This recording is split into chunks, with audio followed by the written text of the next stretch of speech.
Bonjour, bonsoir, chers toutes, chers tous, vous, mes honorables Rafeza 2025, rituel annuel du feu sacré 2025.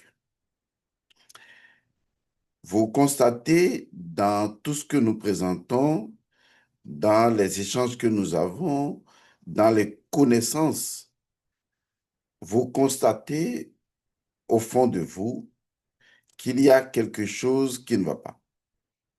Je vais vous expliquer. Pour la première fois, vous réalisez que vous étiez paresseux. Non, que vous êtes paresseux. Et pour la première fois, et c'est ce que la connaissance permet de faire d'ailleurs, pour la première fois, la toute première fois de votre existence, vous réalisez que vous n'avez pas été honnête avec vous-même, que vous avez toujours fait preuve de malhonnêteté envers vous-même et que pour la première fois, vous êtes en train de faire preuve d'honnêteté. Oui, lorsque la religion importée ou les religions importées vous disaient une chose aussi bête et idiote comme par exemple, oui, si vous faites du mal à votre prochain, si vous le volez, si vous le tuez, vous n'avez qu'à faire une confession et puis Dieu pardonne tout ça. Et même quand vous passez devant la déventure de la personne et que la personne est toujours misérable à cause de vous, vous, Dieu vous a déjà pardonné, c'est l'essentiel. Et même si dans votre tête, cela n'a pas tilté, au moins dans votre cœur, cela devrait vous parler pour vous dire, il y a quelque chose qui cloche. On me dit, c'est fini, on m'a effacé tout ça comme ça. Et donc, j'accepte simplement un sauveur et j'irai au paradis. Aucun effort de ma part. Et c'est dans ce système que vous avez vécu. Ce n'est pas la faute du système, c'est votre faute. Vous avez été pris au piège parce que vous êtes paresseux. Vous avez été pris au piège parce que vous avez fait le choix volontaire de l'ignorance et de la bêtise. Parce que vous avez refusé la seule chose qui puisse faire de vous des êtres humains dignes, authentiques, vénérables, honorables, comme des imaku. Cette seule chose, la responsabilité spirituelle. Assumez complètement l'entièreté, la totalité, la complétude de votre existence, le in et le out de votre propre existence. Assumez toute votre spiritualité, sachant que tout dépend de vous et que ce sont vos efforts qui feront de vous des personnes méritantes. Et aujourd'hui, en face d'une multitude de connaissances qui étaient censées vous être enseignées dès l'enfance, malheureusement, passé à côté, vous êtes devenus des vieillards rigides, incapables d'assimilation, comme le ferait un enfant. Vous vous sentez dépassé, vous vous sentez meurtri, vous avez peur. Vous avez même envie d'arrêter parce que vous vous dites, tout ça, c'est trop. Et pourtant, ce n'est pas trop. Ce n'est que le début du commencement. Ce n'est que le quart du tiers de la moitié de ce qui est à donner. Vous devez vous reprendre en main et décider aujourd'hui de qui vous choisissez d'être et de faire de la connaissance. Je dis de la connaissance, votre outil de folie. Dites-vous, je veux que la connaissance me rende fou.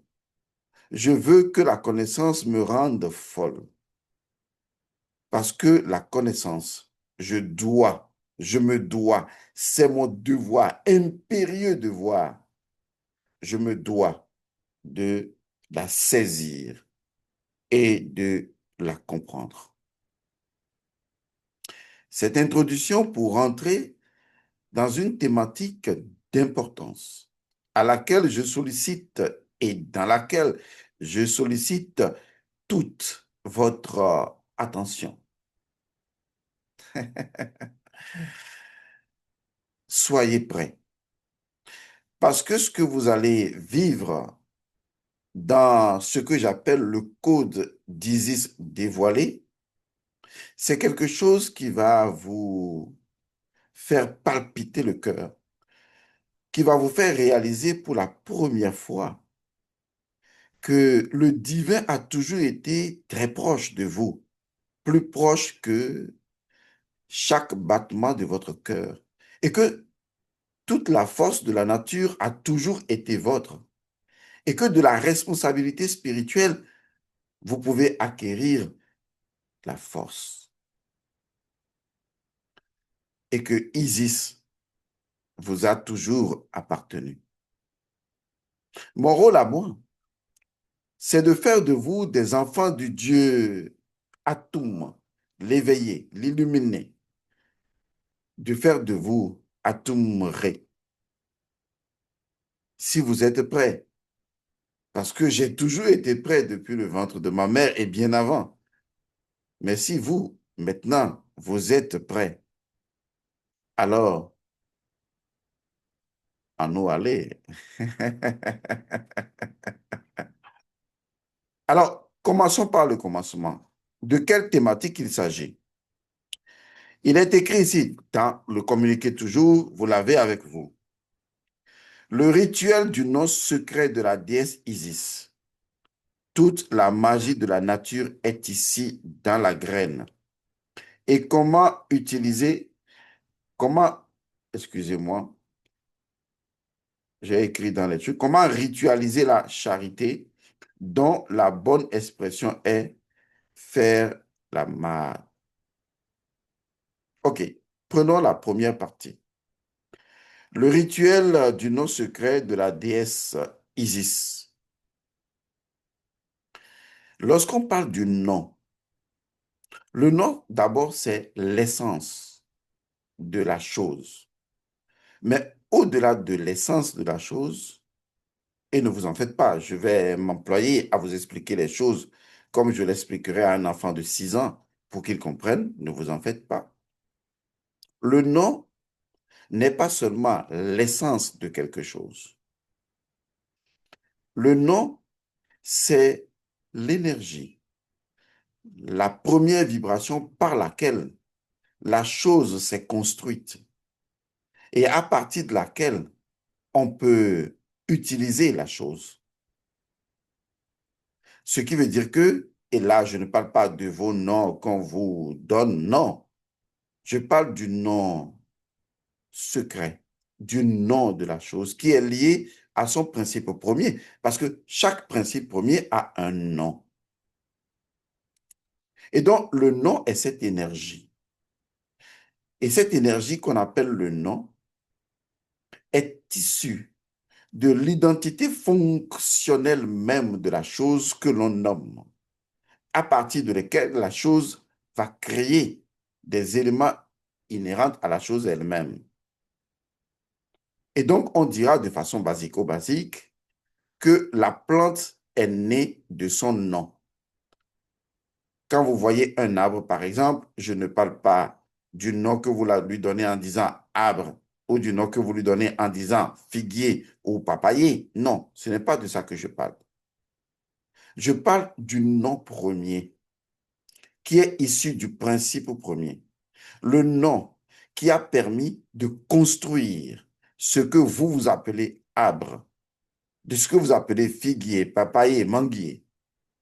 Mais avant que la chose n'apparaisse dans l'existence en tant qu'existant, la chose est née de son nom. C'est parce que la chose a été nommée, parce que le principe l'a nommé, parce que d'outil l'a nommé, que la chose est apparue.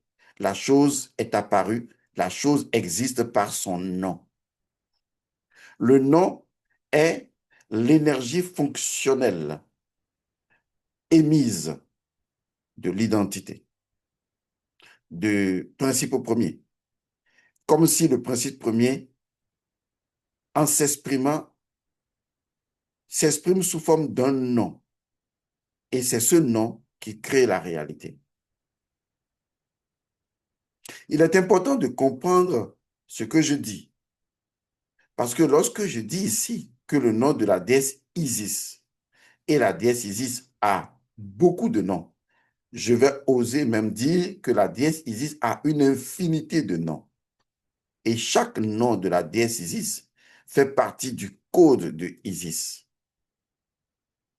Et donc ici, nous allons travailler avec un seul nom de la déesse Isis et vous en verrez le fondement magique et comment ce nom s'est construit à partir d'une identité fonctionnelle du principe premier du code de Isis et à partir duquel vous pouvez agir.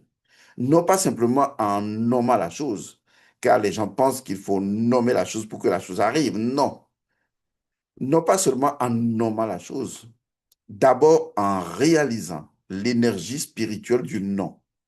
Car si je veux nommer une chose pour que la chose arrive à l'existence, je dois réaliser l'énergie spirituelle du nom pour que l'énergie du nom et ma conscience soient unifiées afin que, en nommant cette énergie par un nom qui est la réalisation de ce que ma conscience a perçu, la chose se manifeste. Donc, entre le fait de nommer une chose et le fait de réaliser l'énergie spirituelle du nom, c'est deux réalités différentes.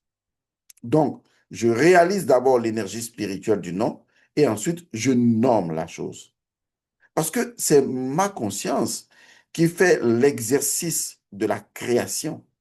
Et si ma conscience fait l'expérience de la création, il faut que ma conscience intègre le principe premier et le nom de la fonctionnalité du principe premier pour que la chose que je veux nommer, ma conscience puisse opérationner son existence. Vous savez, les noms d'Isis sont formidables. Même quand on vous dit Vierge Marie, c'est un nom d'Isis. Et la Vierge Marie est très éloignée de ce que Isis représente et ne peut jamais contenir la déesse Isis, la magicienne, la grande magicienne, Ouret Eka. Vous savez, lorsque l'on parle de la déesse Isis, du nom d'Isis ou des noms d'Isis, il y a un nom très puissant de la déesse Isis. Ce nom est même porté dans la tradition de l'Afrique de l'Ouest par des gens, mais qui ne savent pas que c'est le nom, c'est un nom d'Isis. Et c'est ce nom que je vais vous permettre de comprendre pour que votre conscience réalise l'identité fonctionnelle de ce nom, afin que, à partir de cette réalisation conscientielle, l'individu, en nommant cette réalisation par un vecteur nominal, puisse arriver à concrétiser des faits. Vous réalisez que, par exemple, quelqu'un a le nom de quelque chose ou le nom d'un père et qu'il appelle le nom du père. Mais quelqu'un d'autre a la compréhension de ce nom. Il a l'histoire de ce nom. Il a l'énergie de fonctionnement de ce nom. Il connaît toute l'histoire de ce nom. Est-ce que vous pensez que celui-là qui ignore totalement l'histoire du nom et celui-là qui a la connaissance de chaque élément, de chaque lettre, de chaque consonne ou voyelle du nom, qui en connaît l'historicité, est-ce que vous pensez que les deux, en émettant le nom, émettent la même vibration? Entre les deux, la conscience, qui est l'élément amplificateur, fait toute la différence. C'est ça l'information que je vous apporte en termes de connaissances. Est-ce que vous le saisissez? D'accord. La signification de ce nom de la déesse Isis, c'est ce que j'ai écrit dans le communiqué. Je le dis de trois façons différentes. Ce nom de Isis signifie: toute la magie de la nature est ici. Cette phrase, elle est d'une puissance incroyable quand vous allez la comprendre. Mais sachez que ce n'est pas une phrase, c'est le nom d'Isis. C'est ce que je voudrais que vous compreniez. Est-ce qu'un nom peut être une phrase? Oui, parfaitement. Parce que c'est la seule façon pour moi de vous l'expliquer. Le nom d'Isis signifie, ou le nom d'Isis est, toute la magie de la nature est ici. Première chose. On peut le dire autrement. Toute la magie de la nature est ici dans la graine. On peut le dire encore une troisième fois. Toute la magie de la nature est ici la graine. Ces trois éléments, ces trois principes que je viens d'énoncer font partie du nom de la déesse Isis. Donc, si je dis toute la magie de la nature est ici, je suis en train d'exprimer un nom d'Isis ou le nom d'Isis. Si je dis toute la magie de la nature est ici dans la graine, je suis en train d'énoncer un nom d'Isis. Si je dis toute la magie de la nature est ici la graine, j'énonce le même nom d'Isis. Il faut que vous compreniez ça. C'est le nom de la déesse Isis. J'en arrive, ne vous inquiétez pas. Mais vu que nous parlons justement de magie, il est important d'expliquer ce que c'est que la magie. Oui, vous me direz, je l'ai souvent expliqué. Oui, quand j'explique une chose une énième fois, je ne l'explique jamais de la même manière. Et donc ici, je ne vous l'expliquerai pas de la même manière. Comme je vous l'ai promis, je l'expliquerai comme à un enfant de 6 ans pour qu'il comprenne. Qu'est-ce que la magie? Aussi simplement, deux réalités fondamentales sont connues. Il y a esprit, il y a matière. Jusque-là, c'est bon, n'est-ce pas? L'esprit peut être appelé le champ de non-mesurabilité, ce qu'on ne peut concevoir, ce qu'on ne peut mesurer, ce qu'on ne peut saisir. C'est la dimension de l'intemporalité, de la temporalité. C'est la dimension de l'insaisissabilité. C'est la dimension du tout. Le tout est esprit. Est-ce que vous voyez? Et donc, nous avons la matière, qui est une manifestation, qui est tangible. Et de la matière, nous avons le physique, qui est le corps physique. De la matière, on a également un corps astral. Et de la matière, on a le mental et le corps mental. Jusque-là, c'est clair, n'est-ce pas? Prenons esprit et matière.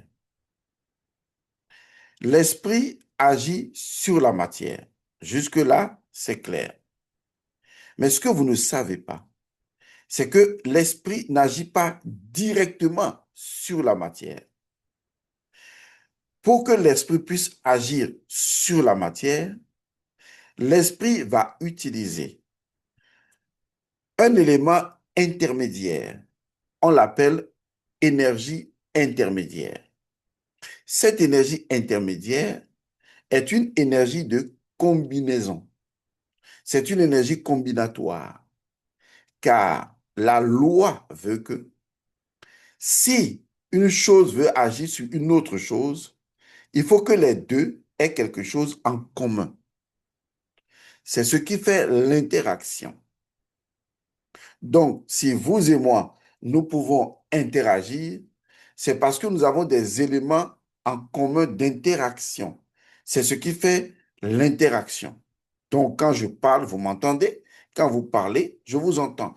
On a des éléments communs qui permettent l'interaction. Jusque-là, c'est clair. Cet élément d'interaction est forcément un élément de combinaison. Quand on dit combinaison, ça veut dire que c'est un élément forcément au moins deux et plus, mais pas un seul élément. Et donc, l'esprit agit sur la matière agit sur l'esprit ou réagit par rapport à l'esprit, mais à travers un élément intermédiaire. Les Égyptiens ont trouvé cet élément et ils l'ont appelé tout simplement le Ka, Ka-A, ou K avec 3 devant, Ka, le Ka.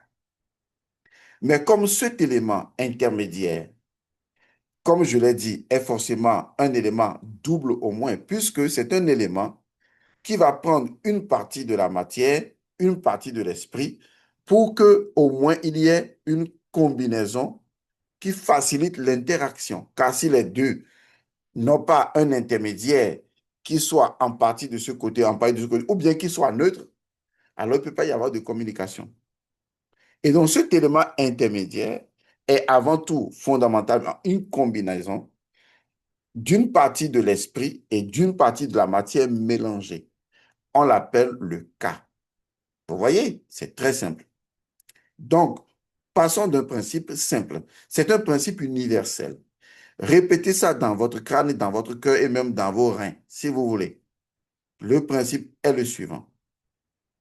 Entre deux éléments différents, il y a toujours un élément intermédiaire qui est constitué d'une portion des deux éléments. Et cet élément est appelé le cas. Vous voyez? C'est très simple. C'est scientifique. OK. Donc, je peux raisonner facilement en disant que il y a le mental, il y a le corps astral. Si le mental et le corps astral veulent agir ou agissent l'un sur l'autre, c'est à travers un élément intermédiaire. Cet élément intermédiaire doit être une combinaison regroupant une partie de l'énergie mentale, une partie de l'énergie, voilà, de l'énergie astrale, pour que les deux puissent communiquer. Cet élément, on l'appelle le cas. Entre le corps astral et le corps physique, eh bien, le corps astral doit agir sur le corps physique. Ou bien, très bien. Alors, pour que le corps astral agisse sur le corps physique et pour que le corps physique réponde au corps astral, il faut que les deux aient un élément en commun. Est-ce que vous voyez? Or, cet élément en commun ne peut pas être purement astral. Autrement, le corps physique ne pourra pas le comprendre. Et cet élément ne peut pas être purement physique. Dans ce cas, le corps astral ne pourra pas le comprendre.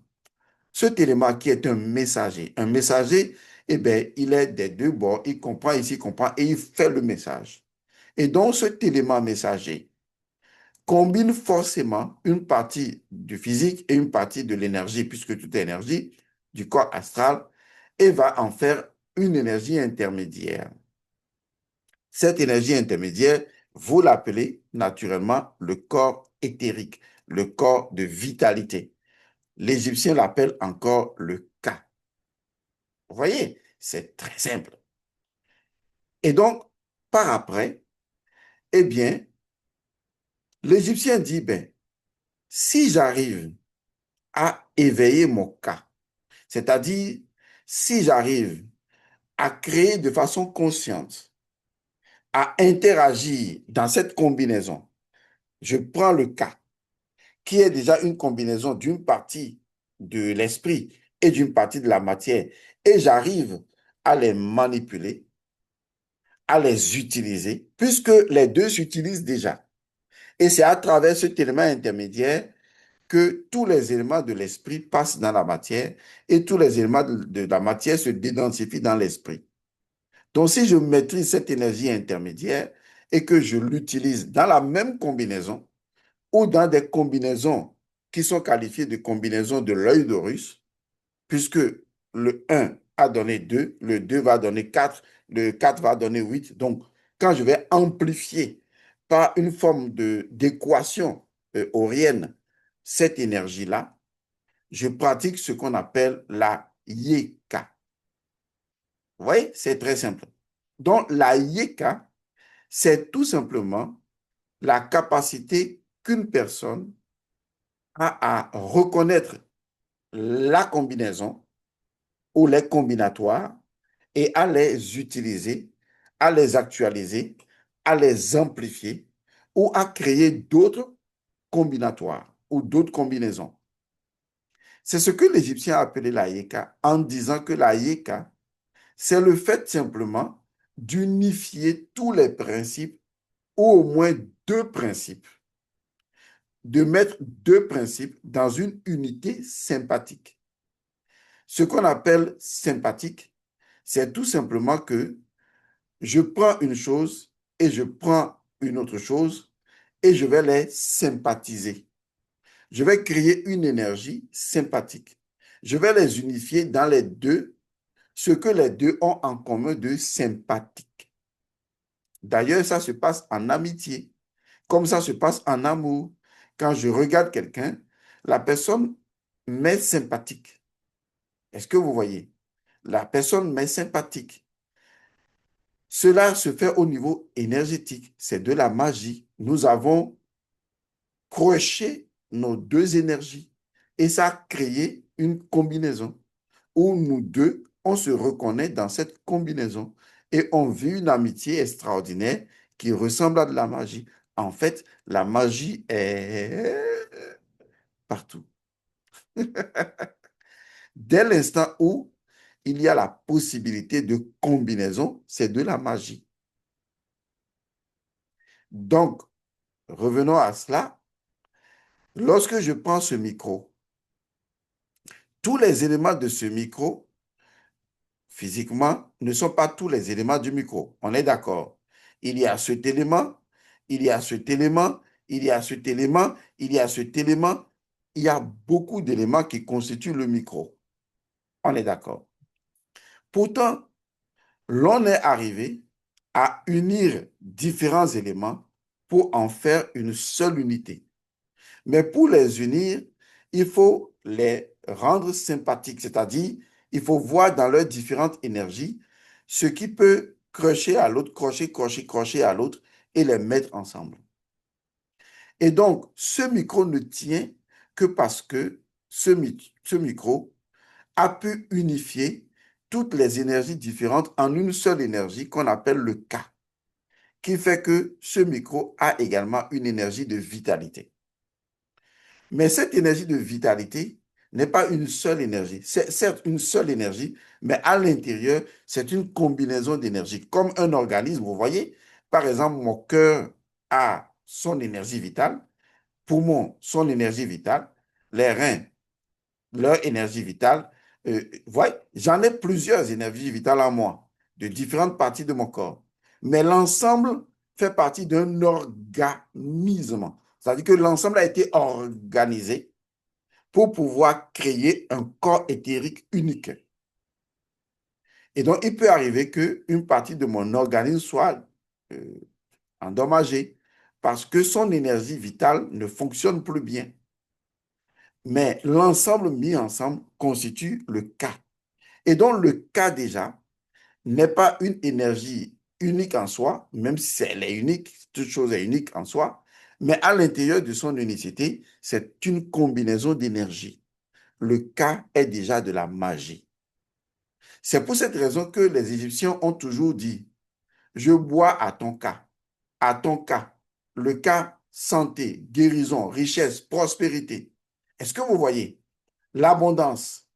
Vous voyez, disons, le bonheur, tout ça, c'est le cas. Donc, le cas désigne une infinité de choses. Donc, quand je salue quelqu'un, je dis à ton cas. Et donc, en fait, le cas de l'individu est naturellement sa capacité magique.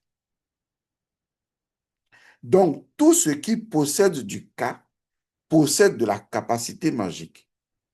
Tout ce qui possède du cas possède du pouvoir magique. C'est normal parce que toute la matière possède du cas.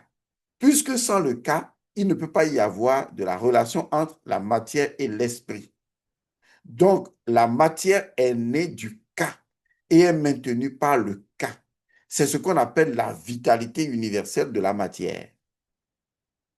Or, cette énergie du K de la matière est déjà la magie de la matière. C'est ce qui fait que tous les éléments de la matière, puisque la matière a créé une infinité d'éléments qui sont des existants et des existences et des créations, des créatures et des éléments, des objets, tout ce que vous voulez, on dira alors que chaque élément étant en relation avec la nature, a besoin forcément d'avoir son cas propre. Et donc, quand je prends l'arbre, l'arbre a son cas. Quand je prends la rivière a son cas. Quand je prends le vent a son cas. Quand je prends le feu a son cas. Les planètes ont chacune leur cas. Chaque atome a son cas. Vous voyez donc que il est très facile de dire tout simplement, sur la base du fait que le cas est notre capacité magique, que le cas est notre force magique, que le cas est notre puissance magique, il est très facile alors de reconnaître que tout ce qui existe a sa propre magie. Tout ce qui existe a sa propre force magique. Tout ce qui existe a sa propre capacité magique. Mais c'est simple de dire, tout ce qui existe a sa propre magie, a son propre cas, a sa propre yeka. Ça va, non? Bien. Alors, le nom d'Isis dit exactement ceci. Maintenant qu'on comprend ce qu'est la magie. Et donc, ça veut dire que tout ce que je touche ou que je ne touche pas, le vide même qui me sépare de vous est magie. Parce qu'il y a cette combinaison du cas à l'intérieur de cet espace qui nous relie ensemble pour qu'on puisse communiquer. Il y a de la magie partout. Il y a de la force magique partout. Il n'y a rien dans cette création qui ne possède sa force magique. Il n'y a rien dans cette création qui ne possède son cas et qui ne possède sa yeka. Car la chose dans son cas est reliée à l'infinité de tous les cas et donc à sa propre capacité magique. Et donc, une fois qu'on arrive à comprendre ce qu'est la magie, qui n'est rien d'autre que le cas, qui, dans ses multiples combinaisons yeka, indexe automatiquement notre magie, notre yeka, ma propre capacité magique, je comprends alors la phrase qui est le nom d'Isis, puisqu'elle est la grande magicienne. Le nom d'Isis dit ceci: toute la magie de la nature est ici. Vrai ou faux? Eh bien voilà, vous avez tout compris. Vous voyez, avec cette explication, vous saisissez par la compréhension la vérité. Toute la magie de la nature est ici.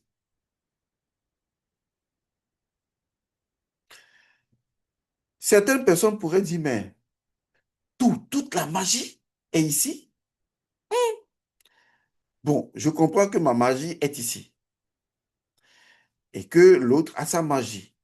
Mais est-ce que toute la magie de la nature est ici? Et c'est ce qui fait justement la formidable déesse Isis. C'est ce qui fait sa particularité. Quand vous voulez réfléchir et quand vous voulez penser, je vous en prie, pensez et réfléchissez simplement à partir de la connaissance qui indexe les principes premiers. Si vous ne pouvez pas faire l'énoncé d'un principe premier, vous n'avez pas de la connaissance. OK, allons-y. Prenez la nature. La nature représente la déesse Isis. Si nous prenons toute la nature dans sa totalité, dans son infinité, dans sa complétude, la nature elle-même dans sa globalité, la question à vous poser, elle est la suivante. Où se trouve le centre de la capacité magique, de la force magique ou de la puissance magique ou de la yeka de la nature? où se trouve le centre? Parce que c'est de ça que nous parlons.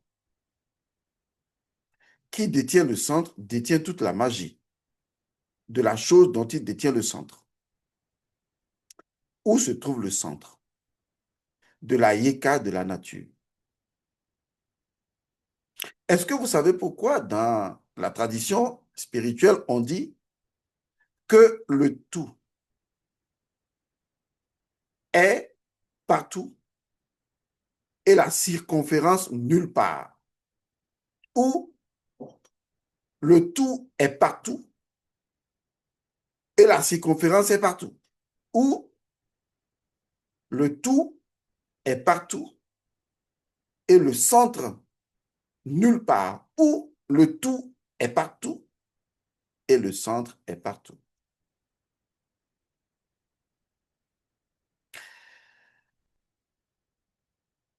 Lorsque vous voyez les choses de votre point de vue,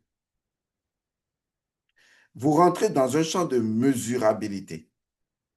Mais lorsque vous voyez les choses du point de vue du tout, il n'y a plus de champ de mesurabilité. Et je vais vous en faire tout de suite la démonstration factuelle. Prenez deux individus. Il y a une personne qui se trouve à Washington, D.C. et il y a une autre personne qui se trouve, inventons un endroit en Afrique, naturellement au Nigeria, plus précisément à Lagos. Vous voyez donc la distance qui les sépare, n'est-ce pas? Cette distance est mesurable. Et donc, on peut mesurer la distance de celui qui est à Washington, D.C., à un point précis, devant le Monument, par exemple, et aller au Nigeria, donc précisément à Lagos, dans une ville précise de Lagos, ou dans un quartier, ou à un endroit précis. On peut mesurer la distance, n'est-ce pas? OK. Ça, c'est lorsque nous voyons les individus séparés. Mais nous savons que l'espace est unique. Du point de vue de l'observateur que je suis, les deux sont séparés, comme un point A et B dans ma chambre. Mais est-ce que du point de vue de l'espace, les deux sont séparés?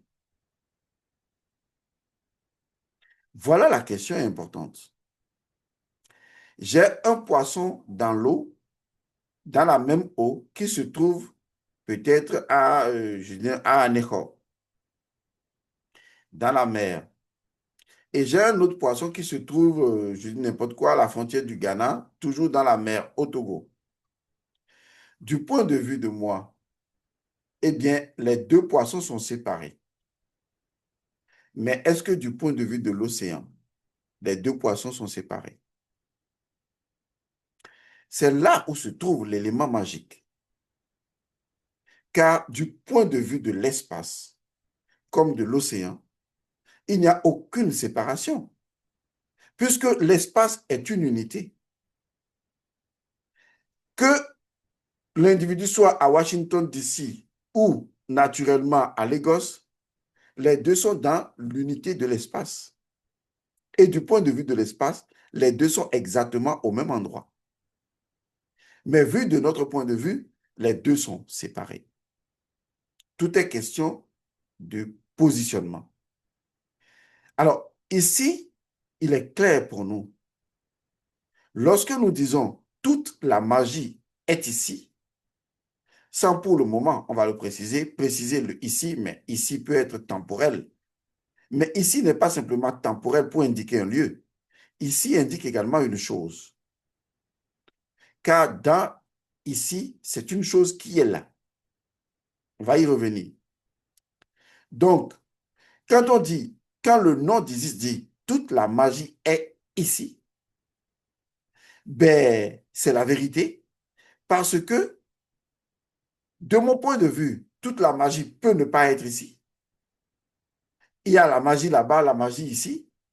Mais du point de vue de la nature, étant donné que le centre de la nature est partout et nulle part, alors, du point de vue de la nature, toute la magie de la nature est ici.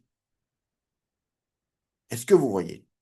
Est ici là où je suis exactement, mais est également ici en tant que moi, puisque je suis un ici, tu es un ici, je suis un ici, et donc j'incarne la totalité de toute la magie de la nature.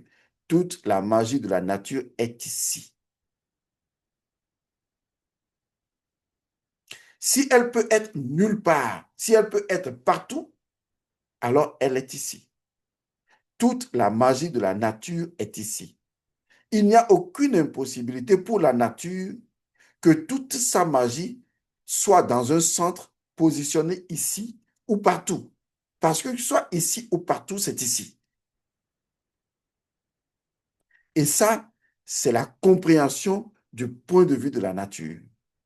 Toute la magie de la nature, que ce soit la magie du soleil, de la lune, la magie des étoiles, des énergies, la magie des morts, la magie du firmament, la magie intemporelle, atemporelle, la magie des éléments, quelle que soit la magie, toute la magie de la nature, toute la magie de tous les êtres, visibles et invisibles, toute la magie de la nature est ici, ici, ici. Voilà ce que signifie le nom d'Isis. Si cela ne signifiait pas ça, Isis ne pourrait absolument rien accomplir. Parce que qu'elle soit ici, qu'elle soit là-bas, elle dispose de la totalité de la nature, de sa magie. La deuxième expression dit, toute la magie de la nature est ici dans la graine. Et là, c'est vraiment waouh, c'est vraiment formidable. Pourquoi? Dans la tradition spirituelle égyptienne, vous avez entendu parler de l'œil d'Horus. Oui. L'œil d'Horus, qu'on appelle Oujat ou Ouda, en réalité, qui veut dire Ouda, on l'a préparé. Parce que, rappelez-vous, l'œil d'Horus, au cours des combats entre Horus et Seth, a été fracassé en 6 morceaux.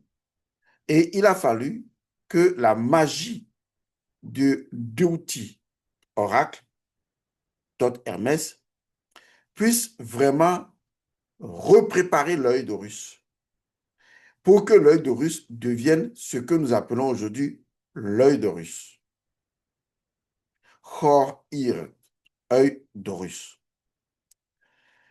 Et donc, l'œil d'Horus, ce n'est plus l'œil à l'état de nature. C'est l'œil qui a été éprouvé, qui a réussi son initiation et qui est sorti préparé. La préparation de l'œil d'Horus intègre un concept qui est associé à la magie, la yeka, puisque Deuti est maître de toute la magie. C'est une divinité lunaire associée aux déesses fondamentales, en l'occurrence à Isis. Et donc, c'est Deuti qui va préparer l'œil d'Horus et qui va nommer pour la première fois cet œil-là préparé Ouda, l'œil qui a été préparé, ou qui signifie divers éléments da, c'est-à-dire préparés ensemble. L'œil d'Horus est de la magie. C'est un œil préparé magiquement. C'est un œil qui est issu de la préparation des éléments combinés. Donc, combinatoire, combinaison. Les différents éléments énergétiques ont été combinés avec un élément qui est le morceau manquant que, naturellement, Deuti a utilisé pour repréparer l'œil d'Horus qui a retrouvé toute sa brillance. On retrouve la même métaphore mystagogienne dans l'expression de corps du dieu Osiris morcelé. Osiris avant sa mort et Osiris ressuscité n'est pas la même chose. Parce que Osiris ressuscité a été préparé magiquement pour revenir à la vie, dont le concept de préparer. C'est la raison pour laquelle il est impossible de séparer la cuisine, qui est le siège même de la préparation, de la magie. Ce n'est pas possible. D'où le concept de alchimie, parce qu'il faut préparer les choses. C'est clair, n'est-ce pas? Donc, préparer est intimement lié à combinaison, car préparer intègre des éléments à mettre en sympathie pour produire un résultat comme la femme qui prépare à la cuisine avec divers éléments et qui en sort une sauce préparée. Les divers éléments ont été mis en commun et il en est ressorti quelque chose de préparé. Tout ce qui est préparé fait partie de la magie parce que la préparation chez l'humain intègre forcément la main. Or, la main est indissociable de la magie. Est-ce que vous voyez? La main est dissociée de la magie. Ce n'est pas possible de dissocier la main de la magie. Ce n'est pas possible. Parce que c'est la main qui prépare. Et la main est le prolongement de l'intelligence. L'intelligence qui est une qualité du cœur, qui est associée également à la déesse Isis. Je vous donne ces éléments pour que vous soyez dans la connaissance, pas dans la doctrine ou dans l'endoctrinement d'une religion. Parce que j'explique les choses pour que vous les compreniez principalement. Donc, cela fait partie du nom de la déesse Isis. Et donc, lorsqu'on dit toute la magie de la nature est ici dans la graine, je suis en train d'arriver à la graine. C'est très important de comprendre la graine. Dans les langues africaines, la graine est indissociable de l'œil. La graine est l'œil. On ne peut pas les dissocier. Pourquoi? La graine est un élément vital. C'est un élément qui possède le passé et le futur. Donc, c'est un élément intermédiaire. Et cet élément intermédiaire représente ce que je pourrais appeler une porteuse de l'avenir, une porteuse d'une identité. Et cette identité-là est celle exactement de l'œil. Car la graine est issue de quelque chose de préparé pour préparer quelque chose. C'est la raison pour laquelle on estime que la graine est toujours le principe premier de quelque chose qui est dans le noun. C'est comme on dirait que c'est le noukou de quelque chose. C'est l'œil préparé à l'intérieur du noun, comme d'une graine inhérente à la nature du noun, prête à toute création, comme une potentialité qui contient toutes les potentialités du passé et toutes les possibilités du futur. C'est pour cette raison qu'il en est arrivé, même en Égypte antique, dans la Yéka, où les grands initiés ont posé une seule question. Puisque tout est lié à la questionologie, ont posé une seule et unique question fondamentale. Et la question, je vais vous la poser. Et si toute la nature était en réalité une graine? On pourrait poser la question autrement. Et si la terre tout entière, notre terre, oui, sur laquelle on est, et si la terre était en fait une graine? Et si tout était une graine en réalité? Parce que la graine synthétise exactement le cas. La graine est l'œil qui est en présence, permettant la création de réalités futures. Et si toute la nature était en fait une graine? Vous voyez, ce qui est intéressant, c'est de voir la relation entre la graine et le concept même du centre. C'est de voir la relation entre la graine et le concept même de toute la magie de la nature est ici. Comme pour dire que lorsque la graine va rentrer dans la terre, elle va bénéficier de la nature ou de la terre elle-même pour pouvoir éclore. Parce qu'elle est l'instance qui bénéficie de toute la magie de la nature pour pouvoir rebondir. C'est l'œil à travers laquelle ou lequel la nature va tout créer. C'est l'instance magique. C'est pourquoi on dit que toute la magie de la nature est dans la graine.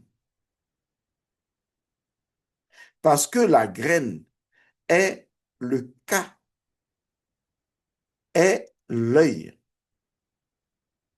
de la nature. Toute la magie de la nature, troisième élément, est ici la graine.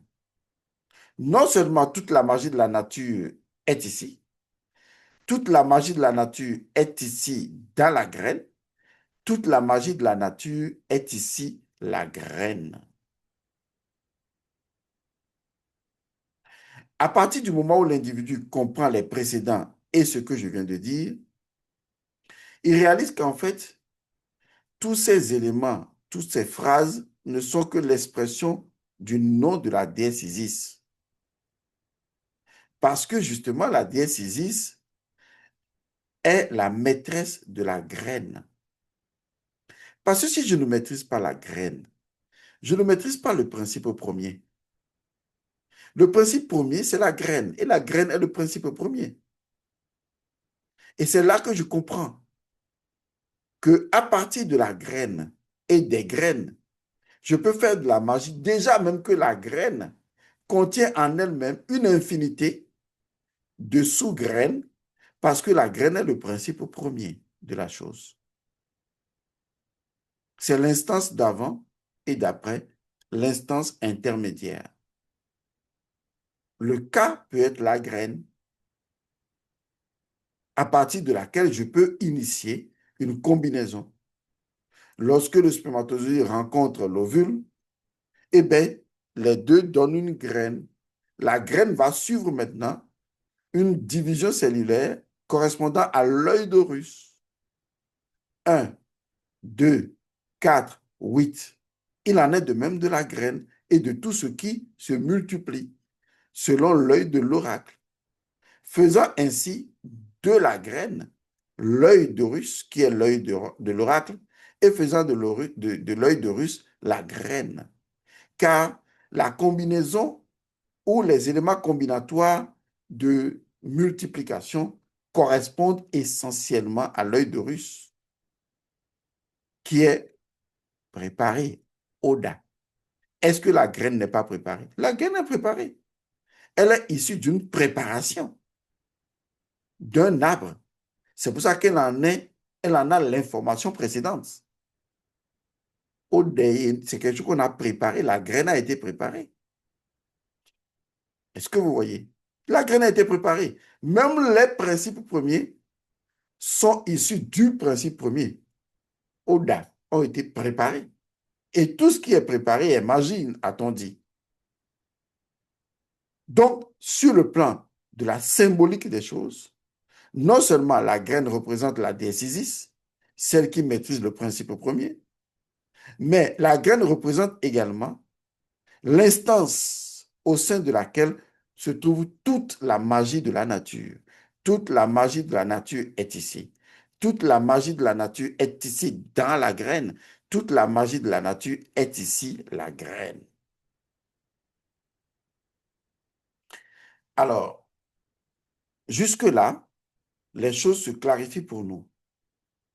Parce que maintenant, je comprends que le nom d'Isis signifie toute la magie de la nature est ici dans la graine. OK,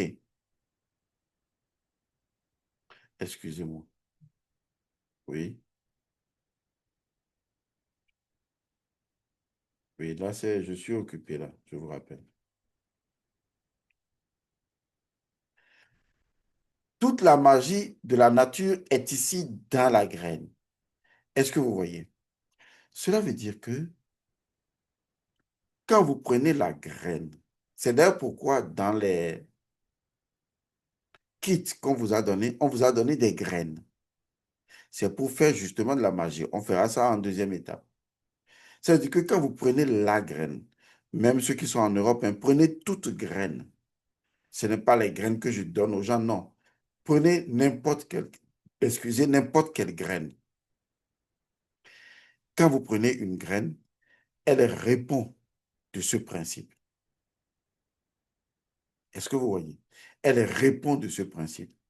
Et c'est à vous de comprendre que ce principe existe pour que dans la prochaine étape pratico-pratique, on puisse vivifier la graine par rapport à son principe premier, par rapport à ce principe premier, par rapport à sa nature première. Est-ce que vous voyez?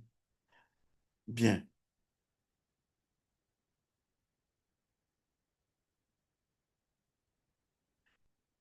Alors, nous allons donc continuer quelque chose d'essentiel.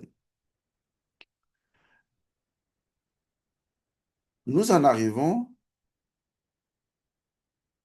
au nom d'Isis dans la tradition égyptienne, dont la compréhension va nous propulser plus loin que tout ce qui a été dit maintenant.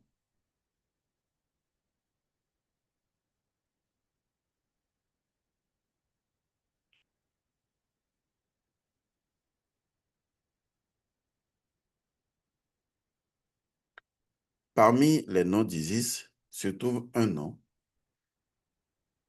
qui m'a littéralement transformé. Ce nom s'écrit E-S-E pour faciliter la prononciation. E-S-E. D'autres arrivent même aujourd'hui pour faciliter la prononciation, pour vocaliser dans la langue de Molière. D'autres préfèrent l'écrire avec deux S. Cela correspond d'ailleurs à un nom dans les traditions de l'Afrique de l'Ouest qu'on donne aux filles. Et les filles portent les noms comme Essie ou, de façon plus simple, Essé. Il y en a d'autres qui ajoutent en disant Essénam, comme Essé. E-S-E. Essé. Dans les traditions toujours de l'Afrique de l'Ouest, d'autres personnes arrivent à remplacer le S parce que dans les hiéroglyphes, le S était remplaçable par le Z. Et donc, on pourrait appeler Azé, qui est également une façon de l'exprimer pour parler de l'œil. Azé, on dit souvent sorcellerie, mais Azé, c'est d'abord l'œil. D'accord? C'est Essé, qui est toujours la même chose. Essé, Azé, c'est la même chose. Maintenant, il faut comprendre ce que ça veut dire, puisque Azé, c'est la magie, Essé, c'est la magie, mais à quel niveau de compréhension dans la fonction ou dans la fonctionnalité de la nature on a essai. Essai, dans sa compréhension fonctionnelle du principe premier qui va l'exprimer, selon tout ce que j'ai dit dès le début, est lié en français, comme on peut le dire, même dans la tradition égyptienne, à ce qu'on appelle entendement divin de la nature. Il s'agit de l'entendement divin de la nature. Vous avez souvent entendu, que ce soit en philosophie, en métaphysique, en recherche, vous avez entendu des gens vous parler de l'entendement divin. Les gens préfèrent toujours dire entendement divin. Ils oublient que le mot divin vient de Néter ou de Néther et que Néther est indissociable de nature et qu'on ne peut parler de divin sans la nature. Quand on parle de divin, la nature est impliquée. Et donc, quand moi je précise entendement divin de la nature, c'est pour montrer, démontrer l'importance de la nature dans la divinité. Autrement, il n'y a pas de divinité. Mais on pourrait même dire entendement divin, mais là, les gens vont commencer à élucubrer dans l'esprit en disant, oui, divin, c'est ailleurs et que la nature est ailleurs. Non, quand l'Africain parle de nature, il n'y a pas d'esprit ailleurs et de nature ailleurs. La nature, c'est ce qu'on pourrait appeler le comportement du tout. C'est tout. Voilà, ce que je peux vous dire de, de saisissable, c'est ça. C'est le comportement du tout. C'est tout. Et donc, la nature a un entendement, ce qu'on appelle l'entendement divin de la nature. Dans les langues africaines, on fait la différence entre écouter et entendre. Quand tu dis à quelqu'un écoute-moi, c'est que tu lui demandes simplement de tendre l'oreille vers toi. Mais quand tu dis à quelqu'un de t'entendre, et quand tu dis à la personne, tu parles de l'entendement, de t'entendre, c'est que tu demandes à la personne de saisir par son cœur ce que tu es en train de lui dire. Écoute-moi et entends-moi. C'est ce que la Bible des chrétiens dit. Jésus dit, vous écoutez, mais vous n'entendez pas. L'entendement est lié au cœur. C'est le cœur qui entend. Lorsqu'on parle de l'entendement divin de la nature, on se rapproche d'une graine, la graine même de la nature, qu'on appelle le cœur de la nature. La nature a un cœur. Autrement, pourquoi en auriez-vous vous? Et ce cœur de la nature, les Égyptiens l'ont appelé encore d'un autre nom, la Mahat. C'est la raison pour laquelle on place le cœur du défunt et on place la feuille, ou on place la plume, pardon, qui représente justement la Mahat, pour qu'il y ait donc l'équilibre. Pour vous dire que la Mahat est le cœur et le cœur est la Mahat. La nature a un cœur. C'est à travers le cœur de la nature que la nature non seulement écoute, mais que la nature entend et sait. La nature entend et sait. Mais quelle est la fonction fonctionnelle de l'entendement? L'entendement signifie exactement que la nature, l'entendement qui est lié, qui est la compréhension par le cœur, veut dire que la nature, je vais le dire de trois façons, la nature écoute la nature. La nature entend la nature. Et le plus extraordinaire, c'est que la nature obéit à la nature et sait. Il y a donc une fonction au cœur de la nature. Et cette fonction est le cœur de la nature. C'est la fonction de l'entendement divin de la nature qu'on appelle essai. Cet entendement divin de la nature permet à la nature d'avoir un cœur et de saisir, de se saisir elle-même par le cœur. Le cœur dit, je me comprends. C'est dans le cœur de la nature que la nature vous dit, je me comprends, je m'écoute. Je m'entends et je m'obéis. L'entendement divin de la nature est cette instance de la nature, c'est cette dimension de la nature dans laquelle la nature s'écoute, la nature s'entend et la nature s'obéit. Et c'est. Lorsque vous pratiquez la magie isiaque et que vous saisissez ce principe fonctionnel de la nature et que vous y méditez et que vous maîtrisez ce principe fonctionnel, c'est-à-dire que votre conscience arrive au diapason de l'énergie de cette fonction, on dit alors que votre conscience est en accord avec, est en combinaison avec cette fonction de la nature parce que votre conscience a fait le saisissement de cette fonction de l'entendement divin de la nature. Votre conscience et cette énergie, dimension de la nature, commencent à interagir par une énergie intermédiaire. La magie commence d'abord dans la conscience. Et ensuite, qu'est-ce qui va se passer? C'est clair la suite. Vous agirez à partir de cette conscience. Entre celui qui parle à la nature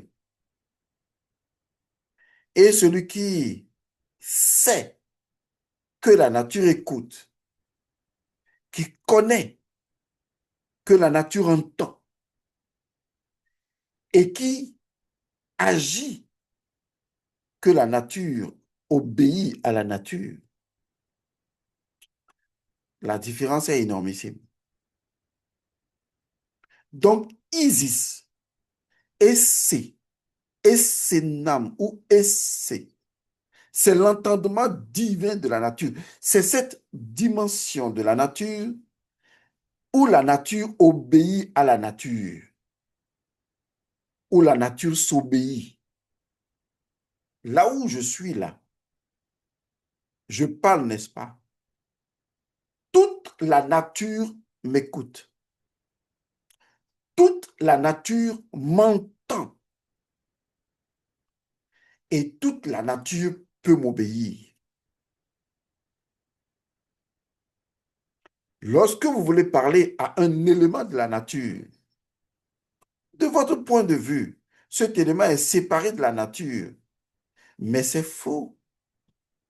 Comme je l'ai dit, vous pouvez être dans le même espace séparé de votre point de vue, mais l'espace de son point de vue est un seul élément. Vous n'êtes pas séparés. Car entre vous les deux, c'est l'espace. Et cet espace, pour l'espace, n'est pas un espace, c'est une unité. Vous êtes un du point de vue de l'espace. Et donc, la vérité est là. Elle est devant vous. Est-ce que quand vous parlez à un ingrédient de la nature et quand vous avez combiné les ingrédients magiques de la nature et que vous parlez à l'ensemble des ingrédients de la nature et donc qui parle à un élément de la nature, parle à la nature, est-ce que vous avez atteint la réalisation conscientielle que la nature écoute, que la nature entend et que la nature s'obéit, pas obéit, s'obéit.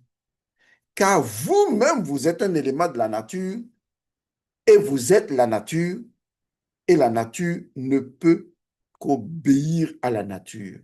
C'est cette fonction de la nature qu'on appelle essai. La nature obéissant à la nature. La nature s'obéit à elle-même. Isis. Essai. Vous voyez,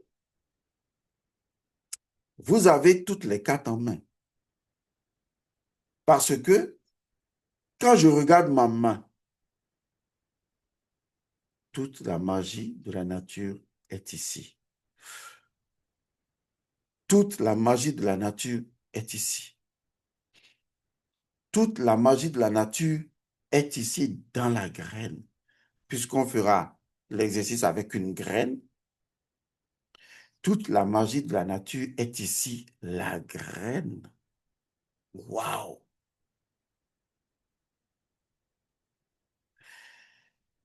Vous ne faites qu'appliquer la loi de la nature. Puisque la loi de la nature dit que la nature est partout et le centre est partout. C'est comme ça. Ce n'est pas moi qui le dis, c'est la nature qui le dit.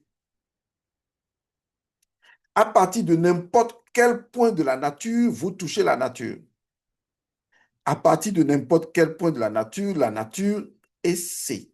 La nature écoute. La nature entend. La nature s'entend. La nature s'obéit. Écoutez, soyons plus pragmatiques, s'il vous plaît. Prenez-vous vous-même. Ne serons pas bêtes. Prenez-vous vous-même. Est-ce que vous pouvez vous obéir à vous-même? C'est une simple question. Est-ce que vous pouvez vous obéir à vous-même? Est-ce que je peux m'obéir à moi-même en me disant, prends de l'eau et bois. Et je prends de l'eau, je bois.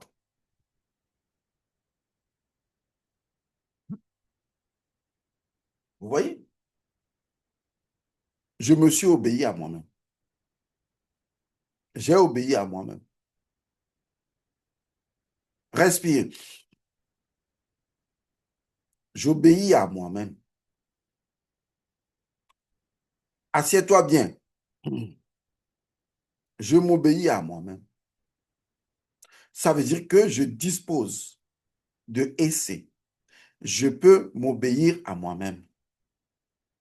L'entendement divin est lié au cœur de la nature, car c'est par le cœur que l'entendement divin fonctionne, puisque c'est la dimension qui permet de saisir les choses. Et dans cet entendement divin, la nature s'obéit. Et si vous saisissez le cœur de la nature, alors la nature peut vous obéir. Sachant bien sûr que comme vous êtes déjà un élément de la nature et que vous êtes de la nature s'obéit. La nature vous obéit. Mais si vous dites la nature va m'obéir, c'est comme si la nature est à part et vous êtes à part. La nature s'obéit à elle-même. Je suis la nature. La nature s'obéit à elle-même. Nous nous obéissons à nous-mêmes. Nous agissons conformément à ce que nous, la nature, avons dit. Je suis la nature est moi. Et c'est. Vous voyez? Donc, c'est très facile à comprendre. OK? Bon. euh,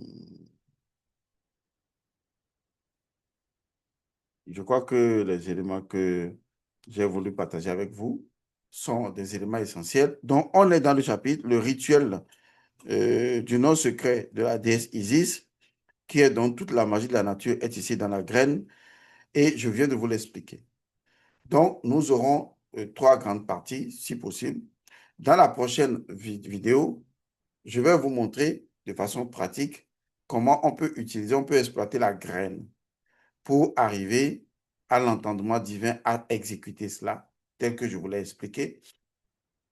Et toujours dans ce chapitre-là, si vous lisez, il faut suivre, hein, il faut suivre le document. Eh bien, vous allez voir qu'on a dit, deuxième partie, et comment ritualiser la charité dont la bonne expression est faire la maths. Vous savez, souvent vous dites, je vais faire la charité. Bon, c'est bon, on peut le dire comme ça, mais en spiritualité ancestrale, on dit faire la maths, je vais faire la maths. Alors, quel est le rituel de base? Quel est le rituel premier qui permet de faire la maths? Je vais vous enseigner cela. Parce que même si vous ne savez pas comment faire la maths, ce rituel vous permet de faire la maths. Et vous devez le faire soit une fois par an, soit dépend de ce que vous avez, mais vous devez le faire en respectant précieusement, précautionneusement le principe premier de faire la charité ou faire la maths. C'est ce que nous verrons la prochaine fois. Toute la magie est ici. Toute la magie de la nature est ici. Et c'est.